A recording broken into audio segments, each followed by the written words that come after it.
Hello बच्चों, तो स्वागत है आपका अपने ही चैनल एंक्यूज एकेडमी में। और क्लास 9 का नंबर सिस्टम चैप्टर पढ़ रहे हैं। क्वेश्चन नंबर मेरे पास एक है, ये क्वेश्चन आपकी बुक का ही है और कोई सी भी बुक हो आपके पास, लेकिन ये क्वेश्चन आपको देखने को मिल जाएगा। बड़ा ही कॉमन सा क्वेश्चन है और बहुत अच्छा क्वेश्चन है। ठीक, क्वेश्चन क्या कह रहा है? Find three different irrational numbers between 5/7 and 9/11।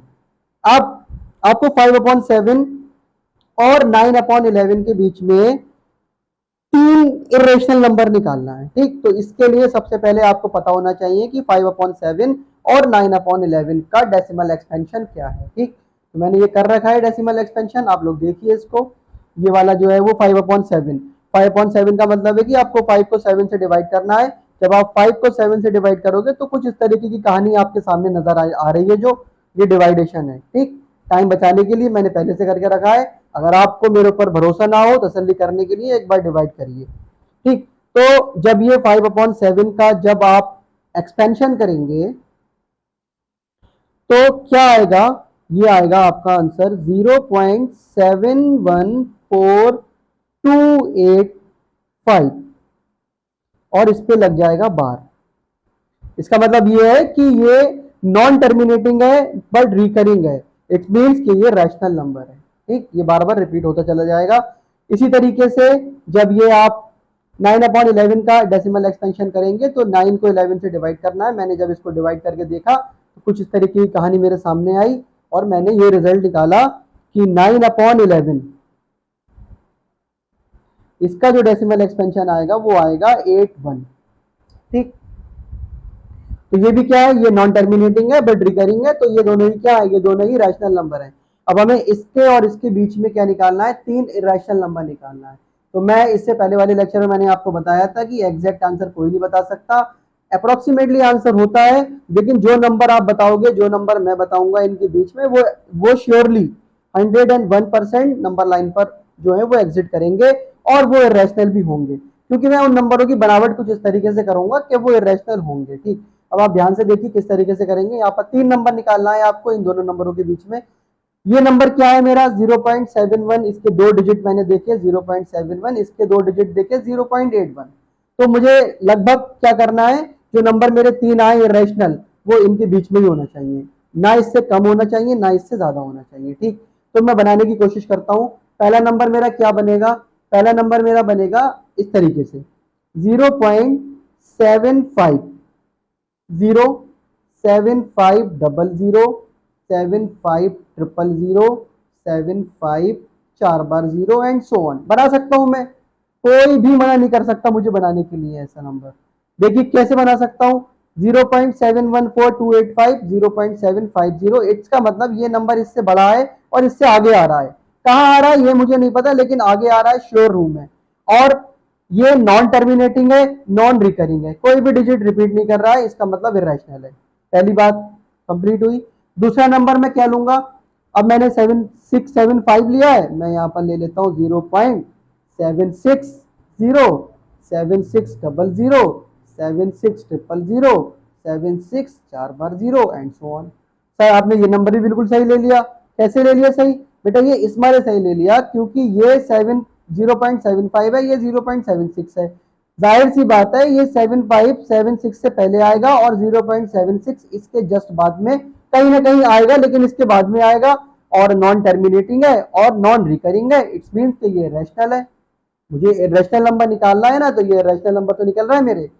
और एक मैं ले लेता हूं इसके पास का, तो ये हो जाएगा 0.80, 800, 8000, 8 4 बार 0 एंड सो ऑन। तो ये जो मेरे तीन नंबर हैं, ये तीन नंबर ऐसे हैं जो इस नंबर और इस नंबर के बीच में है और इरेशनल है। ठीक, तो ये तीनों नंबर क्या हो जाएंगे मेरे आंसर। ऐसा नहीं है कि ये आंसर जो लिखे आप भी वही लिखे, आप भी थोड़ा सा आगे पीछे करके लिख सकते हैं। बस आपको याद रखना है कि जो नंबर आप लिखे वो इन नंबर और इन नंबर के बीच में होना चाहिए और इरेशनल होना चाहिए। अगर आपने ये दो कंडीशन फुलफिल कर दी तो आपका आंसर बिल्कुल सही है, कोई आपका आंसर काट नहीं सकता। ठीक, तो इस बात से श्योर रहिए कि आपका आंसर गलत हो सकता है, बिल्कुल गलत नहीं हो सकता। ठीक, अब अगला क्वेश्चन है। अगले क्वेश्चन में कह रहा है कि classify the following numbers as rational number और इरेशनल नंबर।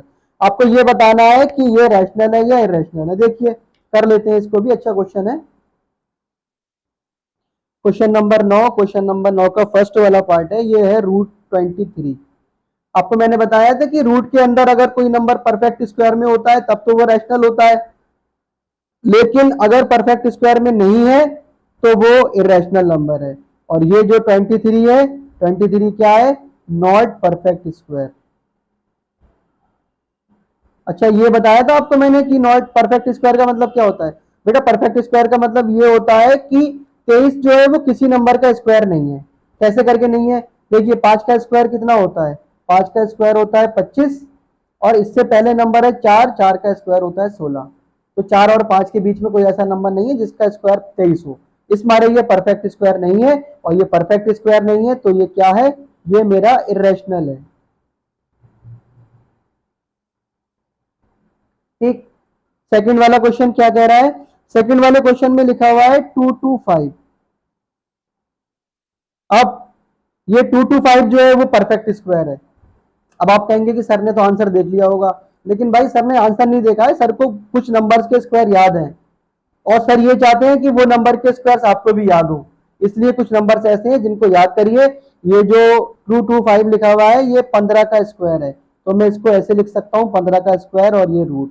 इस स्क्वायर से ये रूट हट जाता है तो ये आंसर मेरा 15 आ जाएगा, और 15 को मैं 15/1 भी लिख सकता हूँ। इट्स मीन कि ये रैशनल नंबर है। ठीक है ना? कुछ नंबर ऐसे हैं जो आपको याद करना पड़ेंगे, बार बार आप क्वेश्चन करोगे, प्रैक्टिस करोगे तो आपको वैसे याद हो जाएंगे कि ये किसका परफेक्ट स्क्वायर है, ये किसका स्क्वायर है, ये किसका स्क्वायर रूट है, सब याद हो जाएगा, कोई बड़ी बात नहीं है। ठीक है, कोई ऊपर से सीख के नहीं आता है, सब यही सीखते हैं, पढ़ पढ़ के सीखते हैं, प्रैक्टिस कर करके सीखते हैं। ठीक है ना? अगला क्वेश्चन कह रहा है 0.3796। ठीक। अब सबसे पहली बात, ये डिवाइड जो है ये रुक गई है, ये डिवाइड टर्मिनेट हो गई है, टर्मिनेट हो गई है, तो इसका मतलब क्या है? इसका मतलब ये रैशनल नंबर है। ठीक। बहुत ही मजेदार क्वेश्चन है, और इस तरीके से पढ़ते रहिए, समझ समझ के पढ़िए तो आप आराम से कर पाएंगे। ठीक। मैं यहाँ कर देता हूँ लाइन खींच के, क्योंकि क्वेश्चन अब है नहीं इस एक्सरसाइज में, एक दो क्वेश्चन और रह गए हैं। 7.478478 और ये एंड सो ऑन। देखिए ये मुझे पता चला इस बारे में कि ये नॉन टर्मिनेटिंग है। सर ठीक है नॉन टर्मिनेटिंग है, अब मैं चेक करता हूँ क्या ये रिकरिंग है। देखिए पॉइंट के बाद में 4784, देखिए 478 और 478, 478, 478, यानी कि आगे भी 478 आएगा। इसका मतलब क्या है? ये रिकरिंग है, और ये रिकरिंग है तो ये मेरा कौन सा नंबर है? ये मेरा रैशनल नंबर है। ठीक। अब जरा ये 5वें वाले सवाल को ध्यान से देखिए, बहुत लंबे डिजिट है हमारे, में कर नहीं रहा हूं इसको। 1.10, 100, 100, 1 4 बार 0, 1 एंड सो ऑन। ये भाई साहब रुके नहीं है। जब ये रुके नहीं है तो ये नॉन टर्मिनेटिंग है, और पॉइंट के बाद में कुछ नंबर रिपीट भी नहीं कर रहे हैं, तो इसका मतलब नॉन रिकरिंग है। जब ये नॉन टर्मिनेटिंग है और नॉन रिकरिंग है तो ये क्या हो गए मेरे? ये मेरे हो गए भाई साहब इर्रेशनल। ठीक। समझ में आया ना आपके? आया होगा समझ में। ठीक।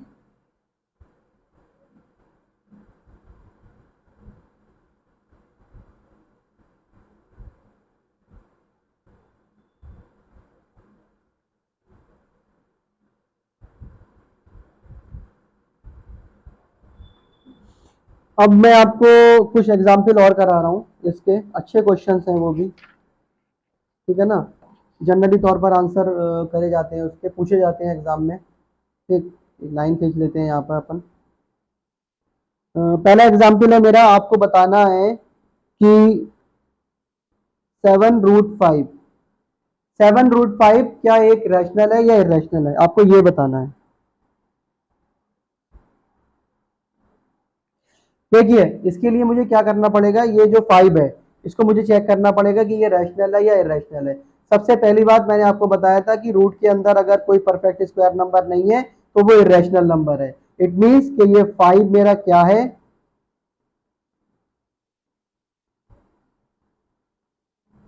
इरेशनल नंबर है। और ये 5 और ये 7 के बीच में क्या है? मल्टीप्लाई है, तो 7 की मल्टीप्लाई एक इरेशनल नंबर से हो रही है। 7 की मल्टीप्लाई एक इरेशनल नंबर से हो रही है, तो क्या मैं ये कह नहीं सकता हूं कि मुझे रिजल्ट भी इरेशनल नंबर मिलेगा? मिलेगा ना? जाहिर सी बात है, जब किसी नंबर की मल्टीप्लाई इरेशनल नंबर से हो तो उसका रिजल्ट भी मुझे इरेशनल नंबर मिलेगा। इट मीन्स कि 7√5 एक इरेशनल नंबर है।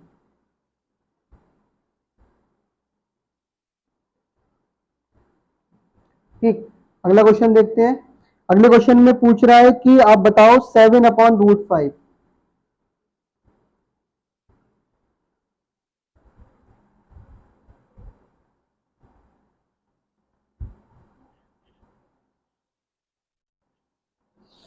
फिर ये 5 क्या है मेरा? 5 मेरा एक इरेशनल नंबर है। 5 मेरा एक इरेशनल नंबर है और एक नंबर डिवाइड हो रहा है इरेशनल नंबर से, मतलब 7 को डिवाइड करना है इरेशनल नंबर से, तो उसका जो आंसर आएगा ना वो भी इरेशनल नंबर ही आएगा। ठीक, तो 7/√5 क्या है? Irrational number. ठीक, अगला क्वेश्चन देखते हैं। क्वेश्चन नंबर 3 क्या कह रहा है? आपको बताना है √2 प्लस के 21। देखिए 2 क्या है? 2 मेरा एक इरेशनल नंबर है।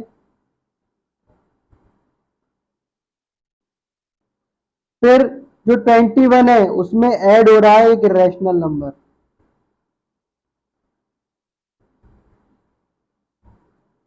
उसमें ऐड हो रहा है एक इरेशनल नंबर, तो मुझे जो इसका आंसर मिलेगा वो भी क्या मिलेगा? Irrational number.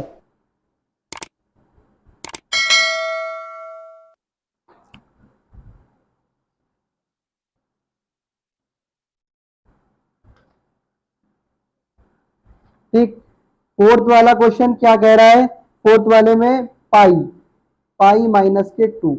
अच्छा, इसको देख लेते हैं करके कैसे। पाई जो है वो पाई एक इरेशनल नंबर है। ठीक, ये आपको पता है। पता नहीं है तो याद कर लीजिए इस बात को कि पाई मेरा एक इरेशनल नंबर है।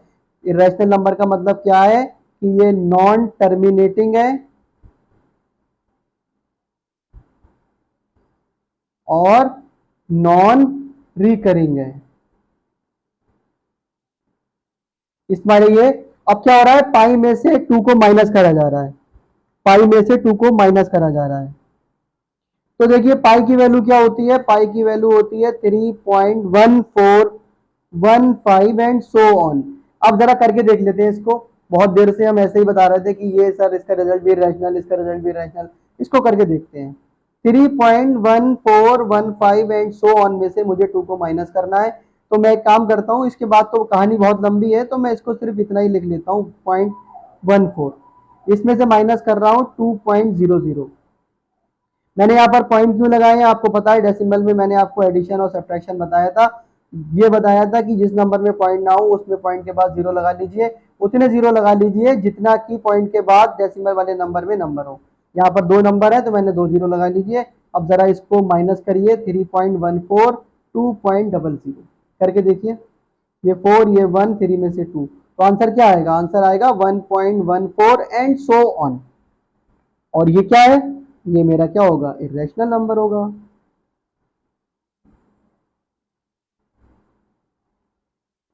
तो कुल मिला के बात ये आई कि अगर आप इरेशनल नंबर की मल्टीप्लाई करा रहे हैं किसी नंबर से तब रिजल्ट इरेशनल मिलेगा, डिवाइड करा रहे हैं तब भी रिजल्ट इरेशनल मिलेगा, ऐड कर रहे हैं तब भी इरेशनल मिलेगा, और माइनस कर रहे हैं तब भी आपको रिजल्ट जो है वो इरेशनल ही मिलेगा। ठीक, एक क्वेश्चन और देखते हैं। अब एक काम करते हैं, एक्सरसाइज शुरू करा देते हैं। ठीक,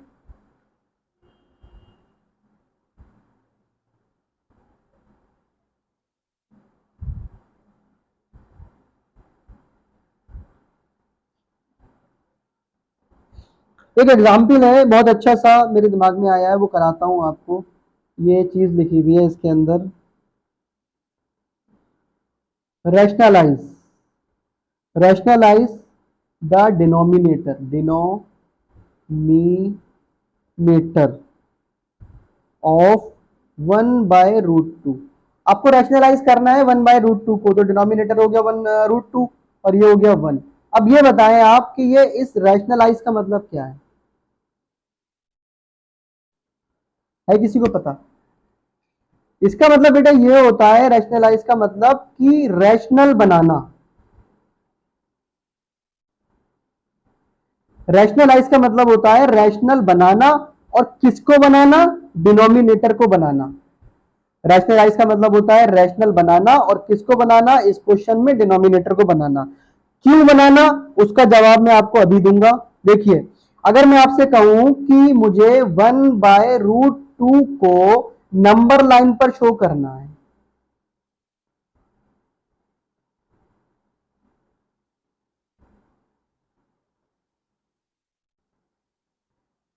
मुझे 1/√2 को नंबर लाइन पर शो करना है, भाई बताओ कैसे करके करोगे? सबको पता है कि नंबर लाइन पर होगा तो ये नंबर, लेकिन करोगे कैसे? बड़ी मुश्किल का काम है, आफत भरा काम है। ये आफत भरे काम से बचने के लिए मैं इस डिनोमिनेटर को रैशनलाइज करूंगा और इसको रैशनल बनाऊंगा। रैशनल कैसे बनाऊंगा भाई? देखें आप, रैशनलाइज बनाने के लिए क्या करते हैं हम, ये वाला जो है हमने इसको ऐसे लिखा, और डिनोमिनेटर से ऊपर और नीचे दोनों ही तरफ मल्टीप्लाई और डिवाइड कर देते हैं। अब अगर मैंने इस 1/√2 की मल्टीप्लाई √2/√2 से करी, तो क्या इस पर कोई फर्क पड़ा? नहीं पड़ा, क्योंकि √2 से √2 कट जाएगा, ये बिल्कुल वैसे ही रहेगा। बात समझ में आई ना आपके? हाँ सर बिल्कुल आई। लेकिन मेरा काम आसान हो गया। कैसे करके आसान हो गया देख लीजिए। √2 की मल्टीप्लाई 1 से होगी तो ये हो जाएगा √2, और जब √2 और √2 की मल्टीप्लाई होगी तो ये हो जाएगा 2। जब अंदर का बेस सेम होता है और रूट रूट की मल्टीप्लाई होती है तो रूट हट जाता है, मेरा आंसर आ जाएगा 2। इसको मैं कैसे लिख सकता हूं सर? मैं इसको ऐसे लिख सकता हूं 1/2 और √2।